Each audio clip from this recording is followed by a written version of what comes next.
They thought she was nothing more than a gold digger. They thought throwing her out into the rain with a single suitcase would break her. 3 years ago, the Sterling family erased Ilara from their lives, laughing as they signed the divorce papers that left her penniless. But today, inside the cold walls of the Supreme Court, the laughter died. When the heavy oak doors swung open, the woman who walked in wasn't the trembling ex-wife they remembered. She wasn't there to beg for alimony. She was there as the owner of the very empire they were trying to steal.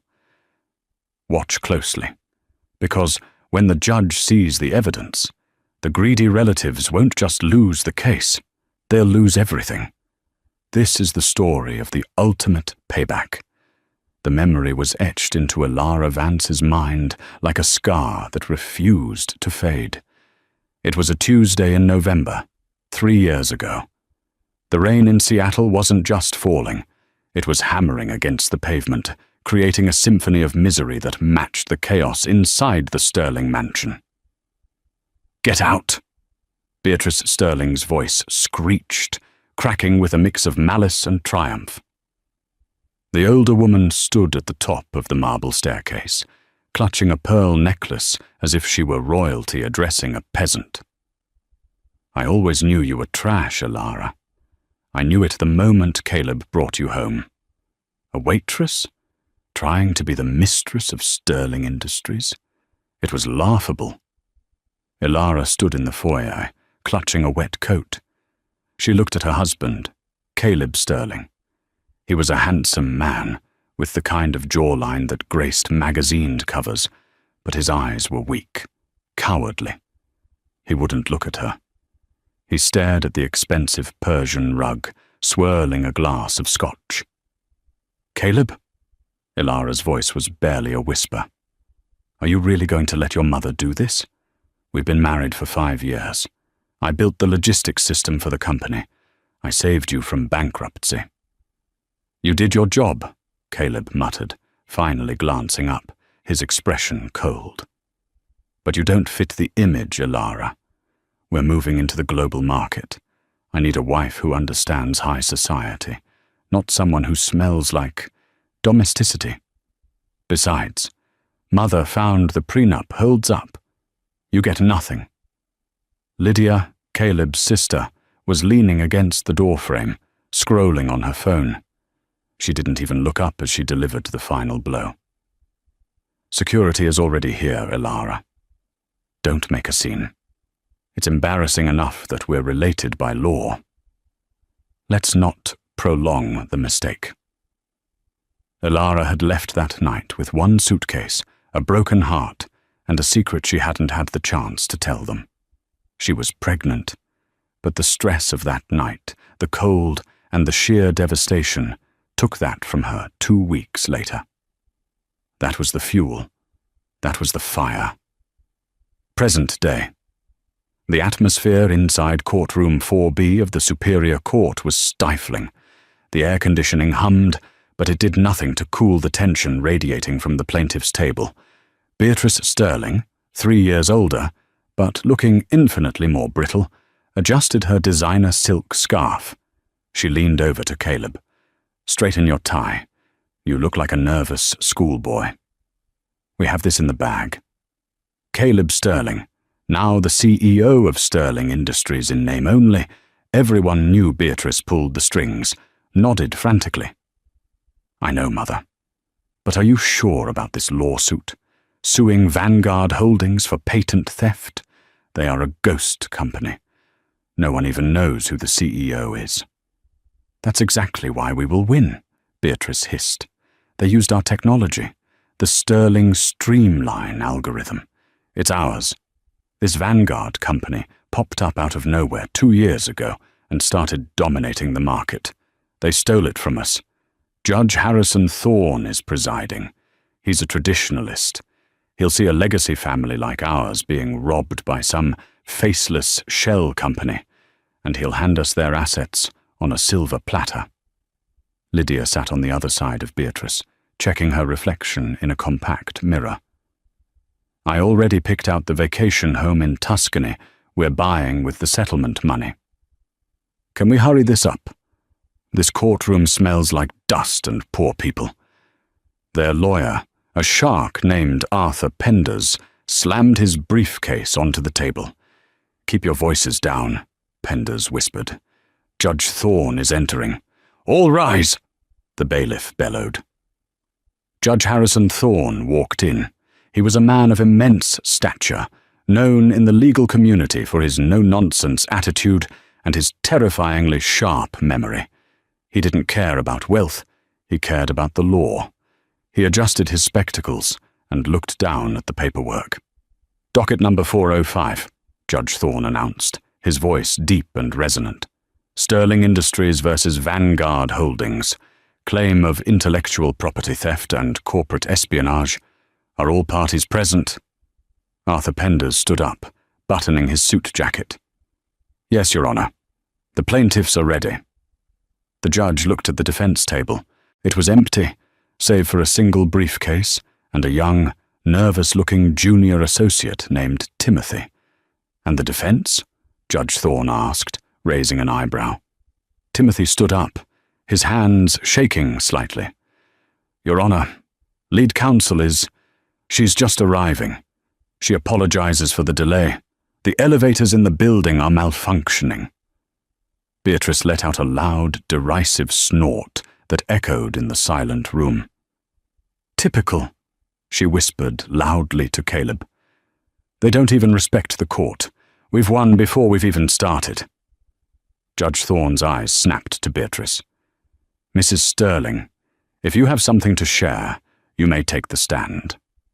Otherwise, silence. Beatrice soured, pressing her lips into a thin line. We will wait 5 minutes, Judge Thorne said. If the representative for Vanguard Holdings is not here by then, I will hold them in contempt. The clock on the wall ticked.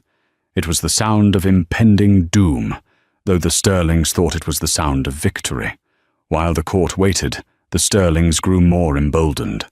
The silence of the courtroom gave them space to whisper, and their whispers were filled with venom. Can you believe the audacity? Lydia murmured, leaning forward. Whoever runs Vanguard must be some amateur tech bro from Silicon Valley who thought he could copy our code. I bet he's terrified to show his face.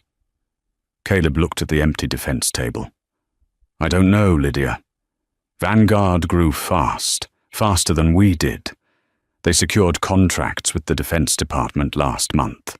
That's not amateur work. Stolen work, Beatrice corrected him sharply. They built that empire on the foundation we laid.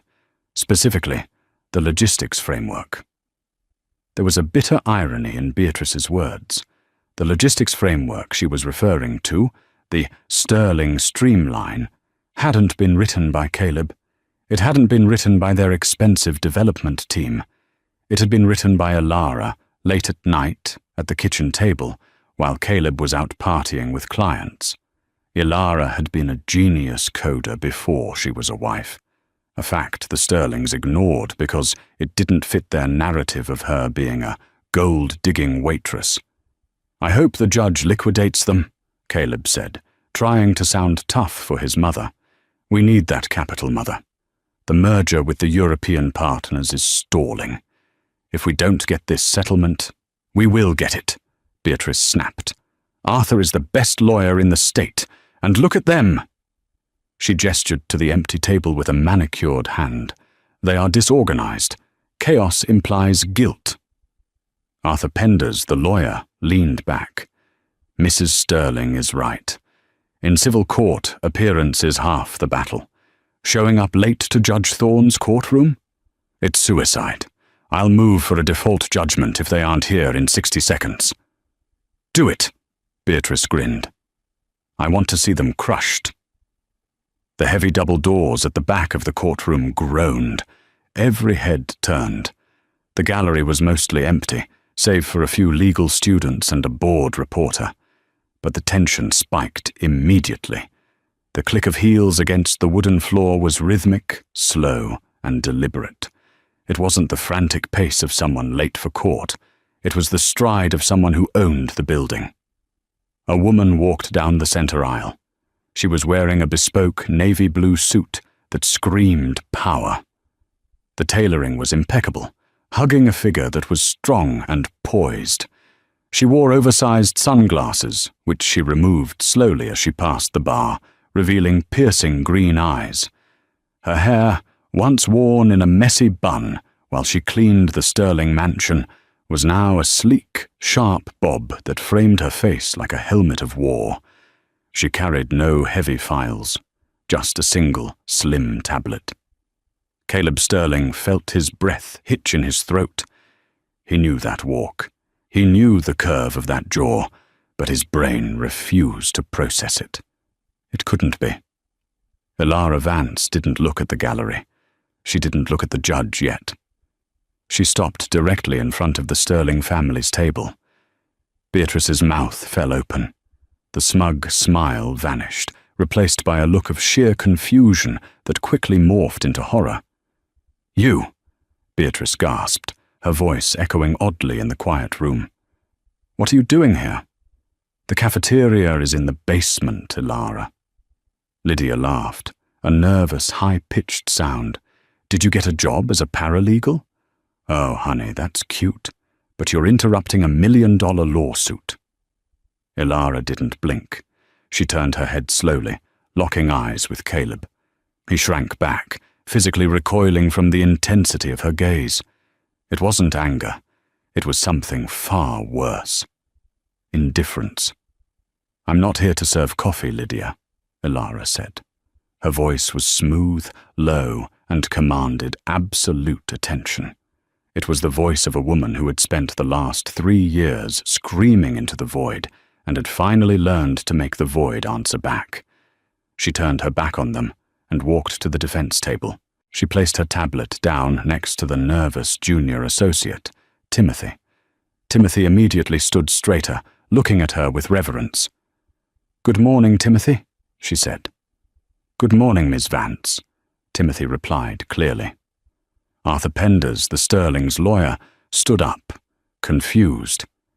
"Your Honor, I object to this intrusion. Who is this woman?" Judge Thorne looked over his spectacles. He didn't look annoyed. He looked intrigued. "State your name for the record, counsel." Ilara looked up at the bench. "I am not the counsel, Your Honor. My name is Ilara Vance." She paused, letting the name hang in the air. "And I am the founder, majority shareholder, and CEO of Vanguard Holdings." The silence that followed was absolute. It was the kind of silence that happens right before a bomb goes off. "That's a lie!" Beatrice shrieked, forgetting all courtroom decorum. She slammed her hand on the table. "She's a waitress. She's a discarded nobody. She can't own Vanguard." "Order!" Judge Thorne banged his gavel, the sound cracking like a whip. "Mrs. Sterling, one more outburst and you will be removed." Judge Thorne looked at Ilara. "You are the defendant?" "I am, Your Honor," Ilara said calmly. "And I am here to prove that not only is this lawsuit frivolous, but it is also built on a foundation of fraud committed by the plaintiffs." Caleb's face went pale white. He looked at his mother, whose hands were beginning to tremble. They weren't trembling from anger anymore. They were trembling because, for the first time in her life, Beatrice Sterling realized she had walked into a trap. The mouse hadn't just returned. The mouse had returned as a lion. Arthur Penders recovered from his shock faster than the Sterling family. He was a high-priced litigator after all, and he was used to surprises. However, he made a fatal error. He underestimated his opponent based on her history, not her capability. "Your Honor," Penders began, buttoning his jacket and adopting a tone of condescending pity. "While it is surprising to see Mr. Sterling's former wife here, her title at this company is irrelevant to the facts. It actually strengthens our case. Ms. Vance had access to Sterling Industries' private servers during her marriage. She had access to Caleb Sterling's home office. It is clear she stole the proprietary algorithms during the divorce and used them to seed this Vanguard company. Beatrice nodded vigorously, her eyes narrowing into slits. She's a thief, Judge. She walked out with nothing, and suddenly she's a CEO? It's impossible unless she stole from us. Judge Thorne turned his gaze to Ilara. Ms. Vance, the accusation is serious. They claim the source code driving your logistics platform is identical to the Sterling Streamline code. Ilara stood up. She didn't approach the bench yet. She stood behind her table, creating a barrier of distance that felt like a fortress. Mr. Penders is half right, Your Honor, Ilara said coolly. The code is identical, or rather, the foundation is identical. A gasp went through the courtroom. Caleb smirked. She admitted it. She just admitted it, he whispered to Lydia. However, Ilara continued, her voice rising just enough to cut through Caleb's whisper, I did not steal it from Sterling Industries. Sterling Industries stole it from me. Objection! Penders shouted. That code was developed by Sterling engineers. Then bring them in, Ilara challenged, turning to face Penders. Name the lead engineer who wrote the core kernel of the Streamline algorithm. Name him right now. Penders froze. He shuffled his papers.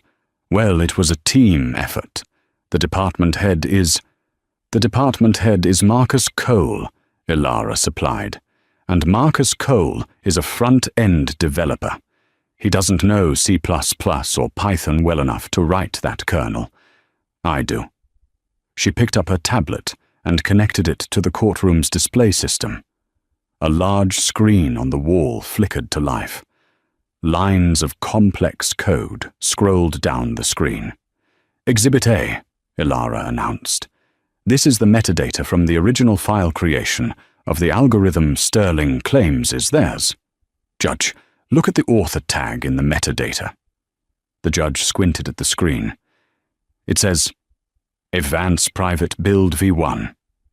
The blood drained from Beatrice's face. She grabbed Caleb's arm, her nails digging into his expensive suit. You told me the tech team scrubbed everything. You told me her name was gone. I thought they did, Caleb hissed back, sweating profusely. Ilara walked toward the jury box. Though there was no jury for this preliminary hearing, she played to the room. I wrote that code at 3:00 a.m. on our kitchen table while my husband was asleep. I wrote it to save his company from shipping delays that were costing them millions. When they kicked me out, they kept the code. They thought that because I was a housewife, I didn't have intellectual property rights. They were wrong. Penders tried to regain control. Your Honor, this is hearsay. Metadata can be manipulated. This proves nothing. The fact remains that Sterling Industries has the patent. A patent filed after I had already deployed the code on a secure private server, Ilara countered. But here is the real twist, Mr. Penders. If you truly own the code, tell me about the Ghost Protocol. The room went silent. What? Caleb asked, speaking out of turn. Ilara smiled, but it didn't reach her eyes. It was a shark's smile. Every good coder leaves a back door, a fail-safe. When I wrote that system, I built in a dependency.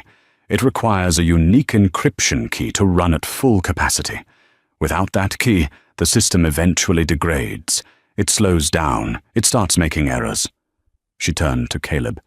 Tell me, Caleb, has Sterling Industries been having logistics issues lately? Have your trucks been arriving late? Have your shipping routes been inexplicably inefficient for the last 6 months? Caleb's mouth opened and closed like a fish out of water. The truth was, the company was bleeding money. Their logistics system, the crown jewel, had been glitching for months. The board of directors was furious. They had blamed it on server load, on bad weather, on everything but the code. How did you know? Caleb whispered, his voice trembling. Because I designed it to fail if I wasn't there to update the key, Ilara said softly.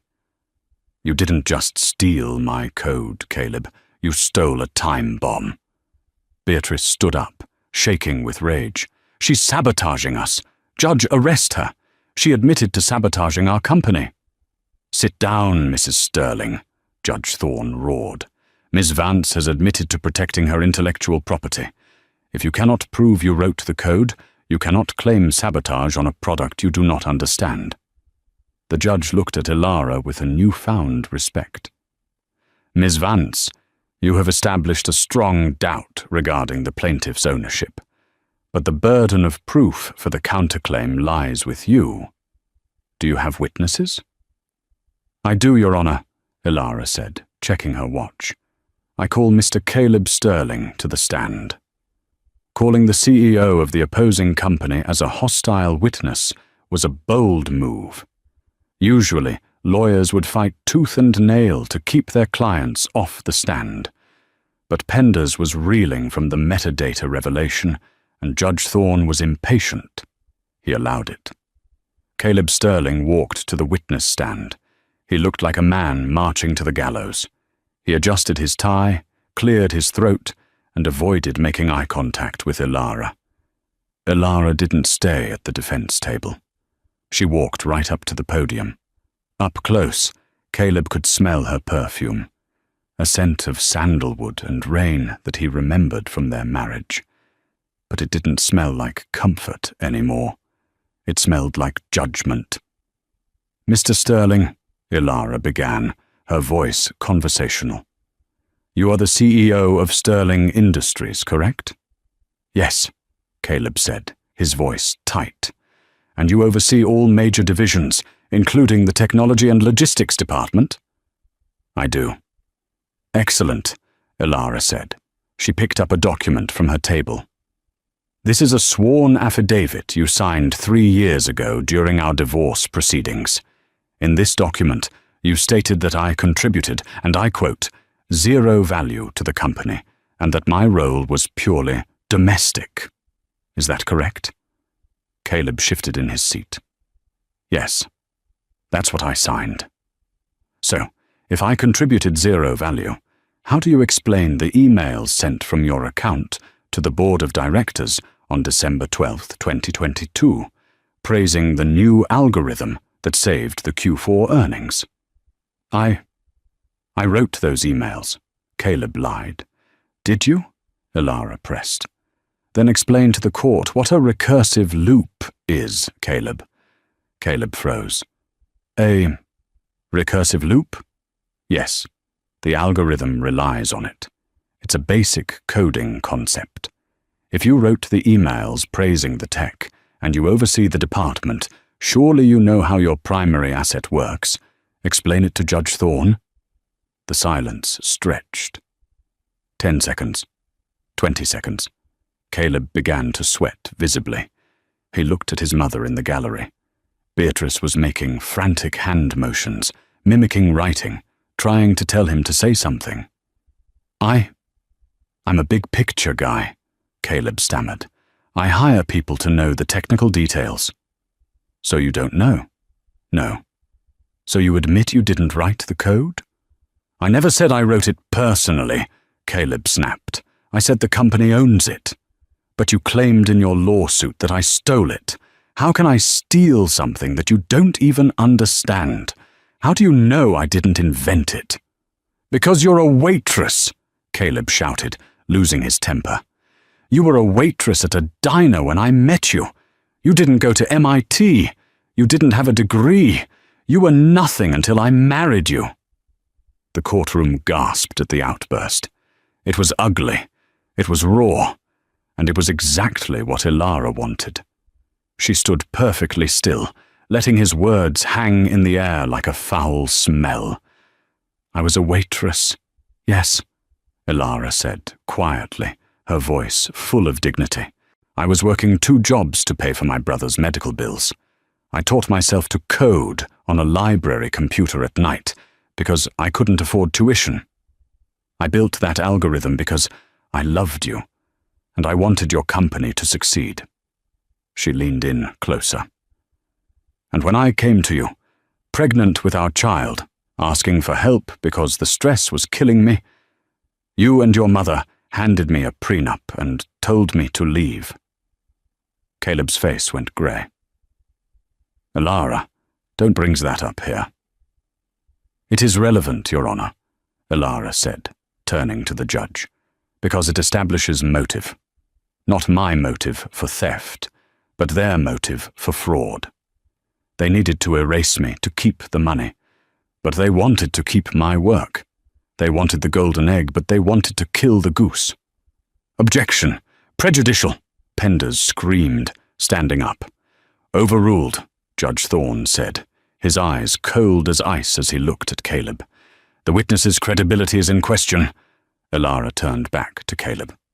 "One last question, Mr. Sterling. Who is Vanguard?" Caleb blinked, confused. "What? You are. You said you are." "No," Elara corrected him. "Who is the investor behind Vanguard? Because you and your mother seem to think I'm just a gold digger who got lucky. You think I couldn't have started a massive company on my own. You're right. I needed seed money. Do you know who gave it to me?" Caleb shook his head. "No." "It was your uncle," Elara said. At the plaintiff's table, Beatrice let out a strangled cry. "Arthur? Arthur Sterling?" "Arthur Sterling," Elara confirmed, looking at Beatrice. "Caleb's late father's brother, the man you forced out of the family 10 years ago because he wasn't ruthless enough. He found me after the divorce. He saw my code. He saw what you did to me. He gave me the check to start Vanguard. He passed away last month, but he left me his entire voting share of Sterling Industries in his will." The bomb dropped. The shockwave was palpable. "That's a lie!" Beatrice screamed, jumping to her feet. "Arthur hated everyone. He wouldn't give you shares." Elara pulled a thick document from her briefcase. "I have the probate records here, Your Honor. I currently own 15% of Sterling Industries, which means—" She paused, a small smile playing on her lips. "I am technically suing my own company, and as a major shareholder, I am calling for a vote of no confidence in the current CEO." Caleb slumped back in the witness chair. He looked broken. He wasn't just losing a lawsuit anymore. He was losing his legacy. But Beatrice wasn't done. She was a cornered animal, and she had one card left to play, a card so dirty, so personal, that even Penders, her lawyer, didn't know about it. Beatrice reached into her oversized Hermes bag and pulled out a manila envelope. She waved it in the air. "You think you're so smart, Elara," Beatrice shrieked, ignoring the bailiff moving toward her. "You think you can take my son's company? Well, tell the judge about the time you spent in the psychiatric ward. Tell him about the mental instability. I have the records right here. You aren't fit to run a company. You're crazy." The courtroom erupted into chaos. Judge Thorne was banging his gavel. Elara didn't flinch. She looked at the envelope. She knew exactly what was in there. It was the darkest moment of her life, the weeks following the miscarriage when grief had almost consumed her. Beatrice had obtained those records illegally, of course, but Elara wasn't afraid of her darkness anymore. She had conquered it. And she was about to use Beatrice's cruelty as the final nail in the Sterling coffin. The courtroom was in an uproar. The bailiff was moving toward Beatrice Sterling, who stood panting, clutching the manila envelope like a weapon. Caleb had his face buried in his hands, the shame radiating off him in waves. "Order! Order in this court!" Judge Thorne's voice boomed, silencing the room instantly. He glared at Beatrice. "Mrs. Sterling, you will sit down immediately, or I will have you placed in a holding cell." Beatrice slumped back into her chair, her chest heaving. She shoved the envelope toward her lawyer, Arthur Penders. "Give it to him," she hissed. prove she's incompetent." Penders looked at the envelope as if it were radioactive. He knew the rules of evidence. He knew about medical privacy laws. He looked at Beatrice with a mix of horror and disbelief. "Mrs. Sterling, I cannot submit this. We didn't subpoena these records. Where did you get them?" "It doesn't matter," Beatrice snapped, loud enough for the stenographer to type every word. "I paid good money to make sure we knew everything about her. Submit it." Ilara watched this exchange with a cold, tragic calmness. She walked slowly back to her table, but she didn't sit down. She looked at the judge. "Your Honor," Ilara said, her voice trembling slightly. Not from fear, but from the memory of that pain. "The plaintiff is attempting to introduce my private medical records from St. Jude's Hospital, dated November 2022. Judge Thorne looked at Penders. "Counsel, is this true?" Penders wiped sweat from his forehead. "Your Honor, my client asserts that these documents speak to the defendant's mental state regarding the creation of the code." "Hand them here," Judge Thorne commanded. Penders reluctantly handed the envelope to the bailiff, who passed it to the judge. The room held its breath. The only sound was the rustling of paper as Judge Thorne opened the file. He read the first page, then the second. His expression tightened. The lines on his forehead deepened. He looked up, removing his glasses. His eyes were blazing with a quiet, terrifying fury. He didn't look at Ilara. He looked directly at Beatrice. "Mrs. Sterling," the judge began, his voice dangerously low. "These are psychiatric admission records. They detail a patient admitted for severe depressive trauma following a spontaneous miscarriage." Caleb looked up, his eyes red. He hadn't known she was institutionalized. He knew she was sad, but he hadn't known she broke. "She's crazy," Beatrice blurted out again. "She can't run a company." "She was grieving," Judge Thorne roared, slamming his hand on the bench. The sound made everyone jump. "She was grieving the loss of a child, a condition, I might add, that is not a permanent disability, and has zero bearing on her ability to write code or manage a corporation." The judge held up the file. "But more importantly, Mrs. Sterling, I see a time stamp on these printed records. They were printed yesterday morning, from a restricted terminal, which implies that you, or someone in your employ, bypassed hospital security and federal HIPAA regulations to steal this information." Beatrice's mouth opened, but no sound came out. The trap had snapped shut. Ilara stepped forward. "Your Honor, I would like to state for the record that I never told the Sterlings about my hospitalization. I bore that pain alone because they had already thrown me out on the street. The fact that Beatrice Sterling has these records proves she has committed a felony invasion of privacy." Ilara turned to face Beatrice. "You wanted to prove I was broken, Beatrice? You just proved I'm a survivor, and you proved you are a criminal." Judge Thorne closed the folder decisively. "Mr. Penders, I am excluding this evidence. Furthermore, I am referring this matter to the District Attorney's Office for an immediate investigation into how your client obtained these documents." "Your Honor," Penders started. "Silence!" Thorne barked. "I have heard enough. The defense has proven authorship of the code via metadata. The defense has proven the plaintiff's CEO lacks basic knowledge of the product, and the plaintiff has just engaged in gross misconduct in my courtroom." The judge picked up his gavel. It felt like an executioner's axe. "I am dismissing the suit of Sterling Industries versus Vanguard Holdings with prejudice. The plaintiff is ordered to pay all legal fees for the defendant." He paused, looking at Ilara. "Furthermore, based on the testimony regarding the Ghost Protocol and the degradation of the Sterling systems, I am issuing an injunction."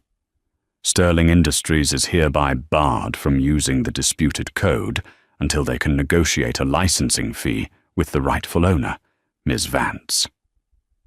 The gavel banged. Crack. "Court is adjourned!" Beatrice screamed. It was a guttural sound of pure frustration. "You can't stop us using the code. The trucks will stop. The company will freeze." Elara gathered her tablet. She walked over to the railing where Caleb sat, looking shell-shocked. "She's right, Caleb," Elara said softly. "Without my key, your system dies in 48 hours. Your stock will plummet to 0. Caleb looked at her, desperation in his eyes. "Elara, please, don't do this. We're family. We were family.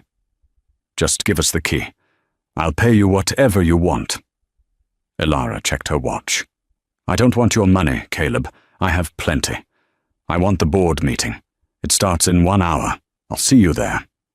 She turned and walked out, her heels clicking a victory march on the floorboards, leaving the Sterlings drowning in the wreckage of their own greed. The headquarters of Sterling Industries was a glass monolith piercing the Seattle skyline, a monument to 3 generations of wealth and influence. But inside the executive boardroom on the 40th floor, the atmosphere was anything but influential. It smelled of stale coffee and palpable fear. The massive screen on the north wall, usually reserved for self-congratulatory sales charts, was displaying a live feed of the company's stock ticker. It was a red line, plummeting straight down like a stone dropped into a canyon. "Down 12% in 20 minutes, muttered Mr. Henderson, the oldest board member, wiping his forehead with a handkerchief. The market is reacting to the injunction. If the logistics network shuts down in 48 hours, our distributors will sue us into oblivion. We are looking at a liquidity crisis." "Where is Caleb?"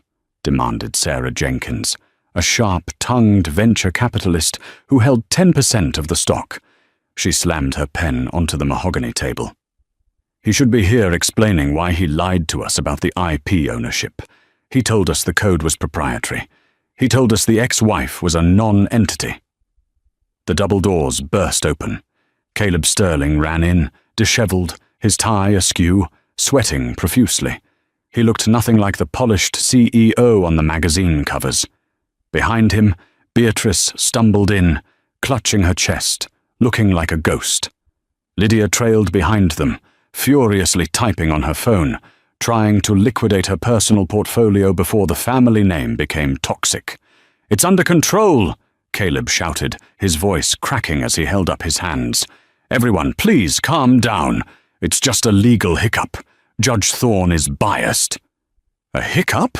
Sarah Jenkins stood up, her chair scraping loudly against the floor. "You lost the patent, Caleb. The judge referred your mother to the district attorney for a felony. And the system that runs this company, the very heart of our operations, belongs to the woman you divorced 3 years ago." "We will appeal," Beatrice shrieked, trying to summon the imperious tone she had used for decades. "We have the best lawyers in the state." "Your lawyers are resigning, Beatrice." A calm, melodic voice cut through the noise. "I just passed them in the lobby. They didn't look happy." The room went deadly silent. Standing at the far end of the room, framed by the doorway that led to the private executive elevators, was Elara Vance. She wasn't alone. Flanking her were 2 men in dark suits, corporate security. But they weren't escorting her out. They were walking a step behind her, like a royal guard. Caleb's face turned a shade of purple. "How did you get in here?" he screamed, pointing a shaking finger. "Frank! Frank, what are you doing? Remove this trespasser immediately. She's here to gloat." Frank, the head of security who had worked for the Sterlings for 20 years, stepped forward. He was a large man who had seen Caleb throw tantrums since he was a teenager. He looked at Caleb, then at Elara. He didn't move to grab her. "Ms. Vance has valid credentials to be on this floor, sir," Frank said, his voice heavy with apology. "But not for Elara. She is a primary shareholder." "That's a lie!" Beatrice hissed. "She's broke!" Ilara ignored them. She walked slowly toward the head of the table, the seat reserved for the chairman, the seat Caleb's father used to sit in. She placed her hand on the leather backrest, claiming part of the space. "You seem to forget, Caleb," Ilara said, addressing the stunned room. "Your uncle, Arthur Sterling, was the only decent man in your family. When he died last month, you didn't even go to the funeral. I did. And because you alienated him, he left his entire voting block to me. That's 15%. Caleb let out a nervous laugh. 15%? That gives you a seat at the table, Ilara, not the head of it. You can't outvote the family trust. We still hold the majority." Ilara looked at Sarah Jenkins.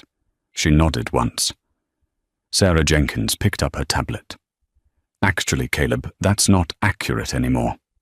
Ilara turned back to Caleb, a dangerous glint in her eyes. "Do you remember when your stock dipped 6 months ago? When the logistics started failing, you blamed the economy, but the price dropped to $42 a share." "So?" Caleb snapped. "So Vanguard Holdings started buying," Ilara explained, her voice smooth as silk. "We bought every single share that hit the market. We bought through shell companies. We bought through blind trusts. We bought while you were vacationing in Aspen and ignoring your supply chain." She threw a thick folder onto the table. It slid across the polished wood and stopped right in front of Caleb. "As of this morning, when the market opened, Vanguard Holdings exercised its options. I own Uncle Arthur's 15%. Vanguard owns another 36%. She paused, letting the math sink in. "That's 51%, Caleb. I am the majority shareholder of Sterling Industries." The silence that followed was absolute. It was the sound of an empire crumbling. Caleb staggered back, hitting the wall. "No, that's impossible. You were a waitress." "And now I'm your boss," Ilara said, cold. She didn't sit down. She stood tall, looking at the board members who were staring at her with a mix of terror and respect. "I am calling this emergency meeting to order," Ilara announced. "First item on the agenda, a motion to remove Caleb Sterling as CEO, effective immediately, due to gross negligence, corporate malfeasance, and reputational damage." "Seconded," Sarah Jenkins said without hesitation. "Thirded," Mr. Henderson said, glaring at Beatrice. "Get him out." "All in favor?" Ilara asked. Every hand in the room went up. Caleb looked frantically around the table. He looked at his sister, Lydia, who was sitting at the far end. "Lydia, put your hand down. We're family." Lydia looked at her brother. She looked at her mother, who was trembling with rage. Then she looked at Ilara, the woman who now controlled the family fortune. Lydia slowly raised her hand. "Lydia!" Caleb screamed, betrayed. "I have a lifestyle to maintain, Caleb," Lydia muttered, refusing to meet his eyes. "And you crashed the stock." "Sorry." "The motion passes unanimously," Ilara stated. "You are fired, Caleb." "You can't do this!" Caleb lunged forward, his face twisted in ugly desperation. "I am a Sterling. This is my name on the building. You are nothing. You are just the help." Frank, the security guard, moved faster than a man his size should be able to. He intercepted Caleb, grabbing him by the arm in a grip of iron. "That's enough, sir," Frank rumbled.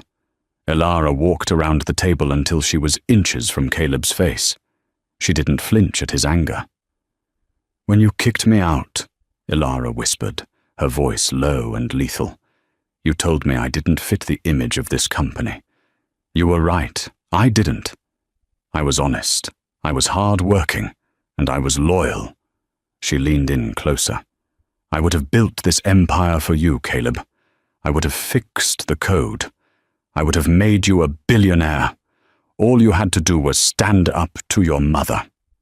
But you couldn't. So now, I'm going to rule it alone." Ilara straightened up and pointed to the door. Frank, please escort Mr. Sterling and his mother out of the building. Remove their security badges. Their company cars have been repossessed as of 10 minutes ago. If they resist, call the police. I believe the district attorney is already looking for Mrs. Sterling regarding the stolen medical records. Beatrice let out a wail of despair as a second guard grabbed her arm. My house, my pension, you can't take it all. Actually, Ilara said, finally sitting down in the chairman's chair. The lawsuits for damages against you personally for patent theft, those will likely bankrupt you. I'd suggest finding a good public defender. I hear Arthur Penders isn't taking your calls. I hate you, Caleb screamed as Frank dragged him backward. I wish I never met you. The feeling is mutual, Caleb, Ilara replied, opening the file in front of her. Close the door on your way out. The heavy doors slammed shut, cutting off Caleb's screams. Ilara took a deep breath. The room was quiet. The board members were watching her, terrified of what she might do next. She smoothed her skirt, picked up a pen, and looked at the terrified faces of the corporate elite. Now, Ilara said, her voice calm and professional, as if she hadn't just executed her ex-husband's career. Let's discuss the merger. Vanguard is absorbing Sterling. We have a lot of work to do to clean up this mess. Who has the Q3 logistics report? For the first time in 3 years, Ilara Vance smiled. It wasn't a smile of vengeance anymore. It was the smile of a queen who had finally taken her throne. 6 months had passed since the gavel fell in courtroom 4B, shattering the Sterling legacy. The seasons had turned, washing away the grey Seattle winter and replacing it with a crisp, blinding spring sun. But for the Sterling family, the winter had never ended. Ilara Vance parked her silver Audi R8 in the driveway of the sprawling estate on Crestview Drive. The engine purred into silence. She sat for a moment, gripping the leather steering wheel, looking up at the house that had once been her prison. The iron gates, which used to be guarded by a security team that sneered at her, were zip-tied open. A massive sign was staked into the manicured lawn where Beatrice used to host her exclusive garden parties. It didn't say for sale. It said foreclosure auction, property seized by state. Ilara stepped out of the car. She looked impeccable in a cream-colored trench coat and heels that cost more than the car she drove when she was married to Caleb. She walked to the passenger side and opened the door. Come on, Chance. A golden retriever with a slightly limp leg, a rescue she had adopted 2 weeks ago, hopped out. He didn't know this was a place of misery. To him, it was just a big lawn. As Ilara walked toward the front door, she heard shouting. It was a shrill, desperate sound she recognized instantly. You can't take that. That's vintage Chanel. It's a personal item. Ilara walked through the open front doors. The grand foyer, once filled with Persian rugs and oil paintings, was barren. Movers in blue coveralls were hauling boxes out. In the center of the room, Lydia Sterling was tugging on a garment bag held by a bored-looking repo man. Lydia looked horrifying. Her hair, usually dyed a perfect platinum blonde, was showing distinct dark roots. She was wearing sweatpants. The arrogance was gone, replaced by the feral panic of a woman who had never worked a day in her life. Ma'am, the court order says all assets purchased prior to 2023 are subject to seizure to pay legal debts, the repo man said, yanking the bag free. Lydia turned and saw Ilara. She froze, her face crumpled. You, Lydia spat, though it lacked any real venom. It was just exhaustion. Are you happy? You came to watch them strip the carcass? I didn't come to watch, Lydia, Ilara said calmly, her voice echoing in the empty hall. I came to inspect the property. Lydia blinked. Inspect it? Why? Because I bought it this morning, Ilara replied. Lydia's jaw dropped. She looked around the foyer, her eyes widening as the reality hit her. You own the house? Our house? My house, Ilara corrected gently. And you're trespassing. I'll give you 5 minutes to gather whatever personal items the repo men haven't claimed. Then I want you off the premises. Lydia burst into tears. She didn't argue.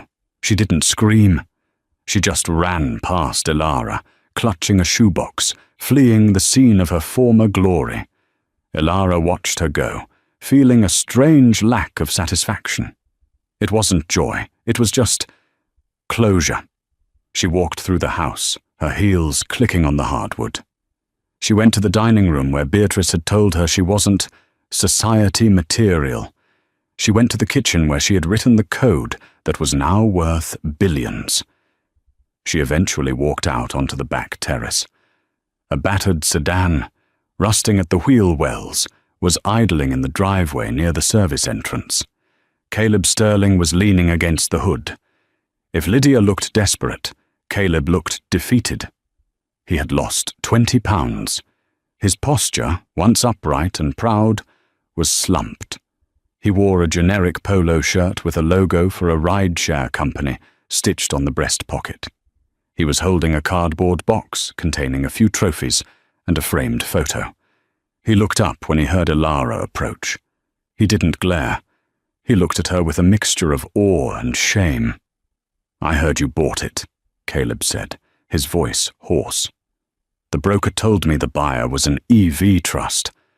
I should have known." "It was a good investment," Ilara said, standing at the top of the stairs, looking down at him. "The market is recovering."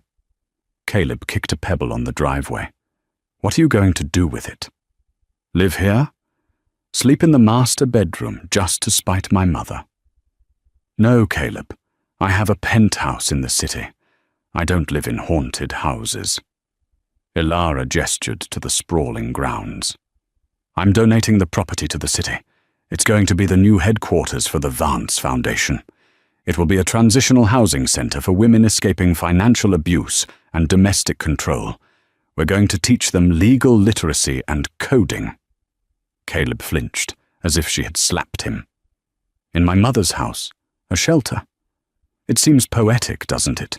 Ilara said, turning a place of exclusion into a place of opportunity. Caleb nodded slowly. He looked at the box in his hands. "She's in Idaho, you know. Mother, living in a double-wide trailer. She had a stroke last month, minor one. But she can't speak well. She just sits there and watches the news, waiting for them to mention Sterling Industries." "They won't," Ilara said. "We rebranded last week. It's Vanguard Logistics now. The Sterling name is gone from the S&P 500. The finality of it seemed to crush him. Caleb took a step forward, his eyes welling up. "Ilara, I drive for 12 hours a day. I live in a studio apartment that smells like mildew. I have nothing." He looked at her, the woman he had thrown away. "I know I don't deserve it. I know I was a coward. But I'm drowning. Is there any position at the new company? I know the logistics routes better than anyone. I could work in the warehouse, dispatch, anything. Please." Ilara looked at him.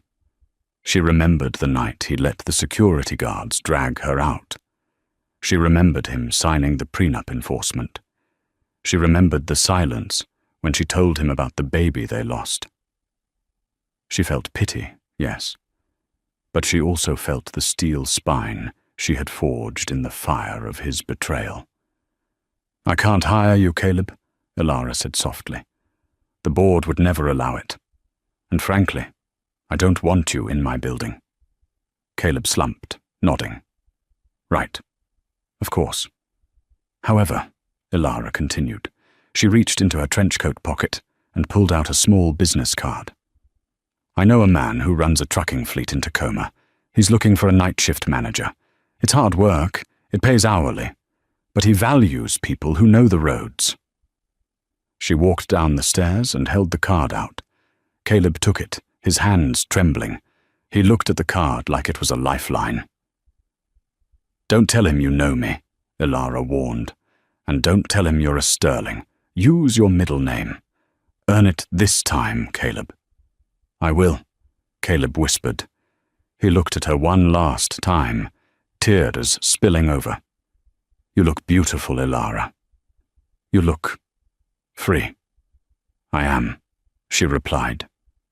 Caleb got into his rusted sedan. The engine sputtered and coughed before turning over.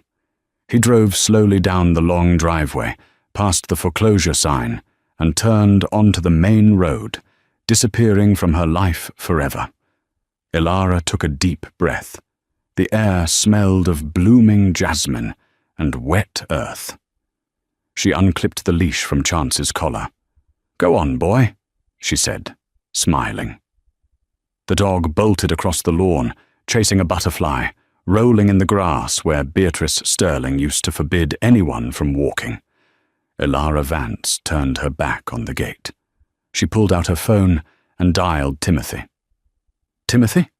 It's done, she said, her voice strong and clear. The keys are in my hand. Send the contractors in tomorrow. We have a lot of walls to tear down. She looked up at the sky, blue and limitless. She had lost a husband. She had lost a family. She had lost a legacy. But she had built an empire. And more importantly, she had found herself. And that is the final chapter of Ilara Vance.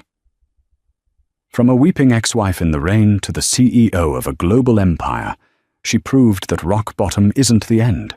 It's just the solid foundation you need to build something unbreakable.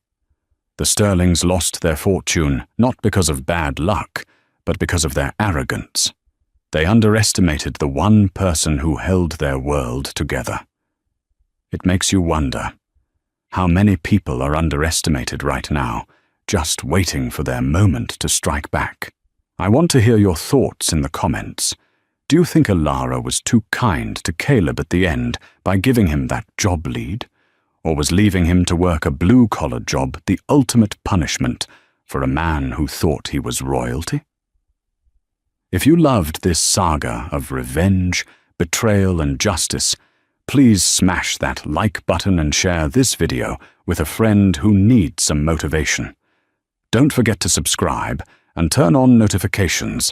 I have an even crazier story coming next week about a lottery winner whose family tried to have him committed. You won't want to miss it.